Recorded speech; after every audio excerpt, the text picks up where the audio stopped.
Mindwings Audio presents Whisper by Terry Rich Hartley, read by Nick Landrum. Biff Summer lived in a two-bedroom cabin with kitchen, loft, and a redwood deck that pointed like the prow of a ship toward Sphinx Mountain across Montana's Madison Valley. Below was the Buffalo Lodge complex, and just below that, the Madison River. God's country, manland, better than sex fly fishing. It was here that Biff Summer lived the good life, the dream life, and it was here where Larry Grady sweated out nearly every minute of every day, wondering how long he'd get to play Biff Summer, the alter ego he yearned to be.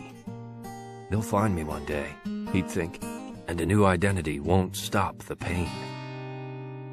Larry, no, Biff, gripped the neck of a frosty Coors and focused on a story in the Madison Review about a 16-year-old girl who'd hauled a 20-pound German brown into a drift boat with a 10-ounce fly rod.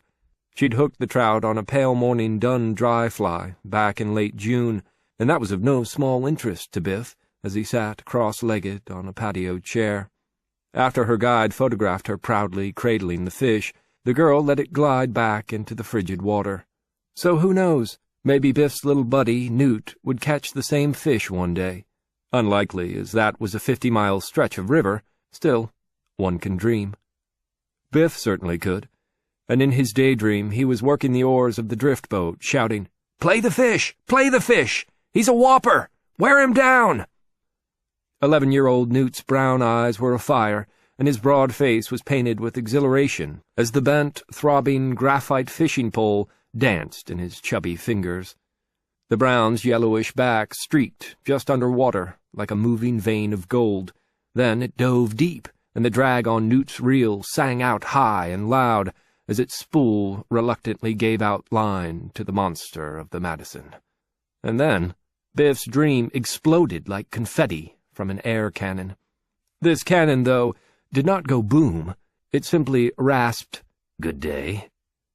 Jolting upright, Biff looked to his left to see a slight man, 40-ish, standing on the cabin's parking pad, holding a thick black book, probably a Bible, in his right hand, a thinner but taller and wider book, light blue, in his left. "What the—" Biff started. "I was wondering, good sir," the man said, approaching the deck, "if I could have a minute of your valuable time." "No, you can't," Biff fired back. As Biff, his lack of civility came from being startled. As Larry, he knew from experience the best way to quash any sales pitch was to stop it before it started. So just firmly tell the guy no, and he should slink away. But he didn't. Instead, the man took 2 steps forward and fixed Biff with eyes so dark they could have been black holes, sucking Biff into their gravitational fields. "Compellere, compulsio," the man commanded, his voice gravelly but firm. In a flash, Biff became 100% Larry, frozen in time as the man raised the black book and aimed his cold eye straight along the binding at Larry's face. "A hollow book, a 9mm Glock inside. This is how it ends." Then he nearly broke into laughter. How silly, he thought, to imagine that little Bible-toting toad to be a hitman. "I said go away!" Larry shouted, this time sweeping his right arm in a theatrical wave to point downhill. "As you wish," the stranger agreed, and turned to leave. "And keep your stinking religion to yourself," Larry almost shouted, but was checked by Biff, who had returned, bathed in shame and upset at how easily he'd fallen into his old, unwanted persona. What kind of example would this be for Newt, he thought.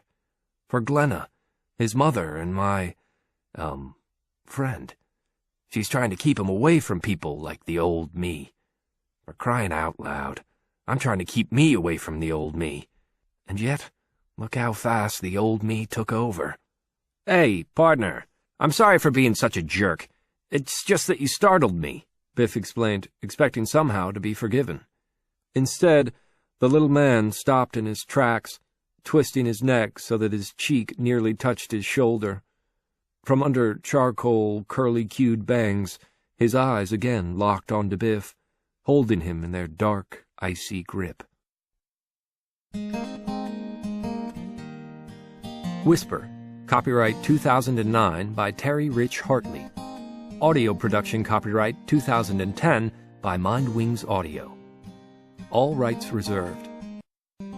We hope you enjoyed listening to this recording. Watch for more one-hour audio stories from Mindwings Audio.